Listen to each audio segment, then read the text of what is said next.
Entrance music is a key component to a wrestler's character. But WWE have had a problem with producing memorable themes for its current stars. Across WWE history, fans jump up, scream and shout with glee, or else jeer with impassioned boos at the sound of a piece of entrance music, knowing within milliseconds who is about to make an appearance out of the tunnel. In recent years, WWE have forgotten the huge importance of a theme song and is currently experiencing a widespread problem with its entrance music. The opening beat of a theme song is essential to a top star. There are several layers and elements in building characters, and a lot comes down to presentation. For a new viewer, entrance music is the first thing they will hear, and it's the first inclination of what the character is about, and that's why they're pivotal parts of a wrestler's gimmick. When the glass shatters, fans erupt because Stone Cold Steve Austin is about to come out and wreak havoc, cause mayhem, and shatter some proverbial glass. When The Undertaker's gong rings out and the lights go black, followed by an intimidating and slow funeral march, you wouldn't be shocked to see someone who looks like the Grim Reaper slowly walking out from the mist. This bodes true for every legend in the business, with many even having more than one memorable song. That initial beat, riff, or sound is the first part in establishing a great theme. That has been lost amongst many of the newer WWE entrance songs, but even when they are implemented, they are completely off point, and miss the desired effect. For example, Drew McIntyre's theme is a good representation of him. It's a mixture of Scottish heritage and war drums, and the opening of his music was intimidating and let the crowd know that a warrior was coming. In the last year, the noise of a slashing sword was added to the start, taking away a lot of punch to what made McIntyre's theme so effective. Whilst its intentions were good, it ruined the pop. There are other cases where it just completely doesn't work. Whilst Apollo Crews' music has now changed to something different, his prior song opened with a shout of "Apollo," which was just lazy and ineffective. This sums up WWE's seemingly lifeless approach when it comes to giving its stars new music.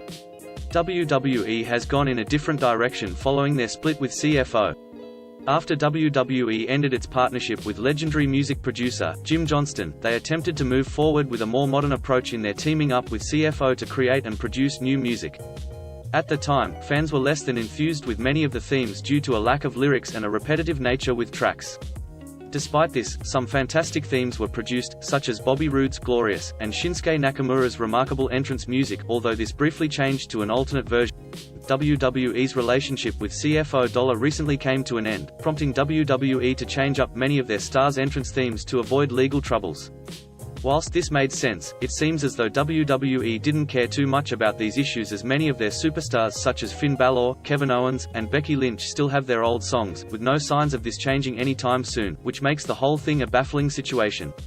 Regardless, the newer songs produced by WWE have been incredibly underwhelming. There seems to be little consideration given to the actual characters of stars in order to make themes stand out. Some of the new entrance music took on some orchestral and operatic tendencies, with Bayley, Seth Rollins, Bobby Lashley, and Roman Reigns all receiving new music, which was interchangeable at times, and not memorable in the slightest. The cue for the crowds to know who is coming out now depends on the name that flashes up on the Titantron in some cases. Of course, this isn't for everyone, but when these stars get injured, or else go away for a while and make a big return, fans won't even know who it is coming out because their music is so unremarkable. WWE keep changing theme songs to no benefit of anyone. Changing the entrance music for their superstars has become a bad habit recently too. Seth Rollins has been the victim of having multiple variations of his theme, which now currently feels like a complete mess of multiple intros, a mixture of a few different things, and an earache for the audience. Far too often, music is changed before a viable alternative is ready or available. In just the past week, Sami Zayn's music, which he has used for around 6 or 7 years, has all of a sudden been taken away in place of a generic song. His previous music fit him as both a plucky babyface and cocky heel, and it summed him up perfectly. However, it is now gone and unlikely to come back. Music is so important to creating stars that will stand the test of time. It's even true in the case of the new WWE champion, Big E. His current music, whilst being unique, doesn't scream "star." It's not overly catchy, impossible to sing along to, and simply doesn't fit a WWE champion. The importance of music has been lost on WWE production, and it will damage their current roster in lessening their chance of being remembered. So guys, that's it for today's video. If you love the video, then you can consider subscribing us for more of these videos.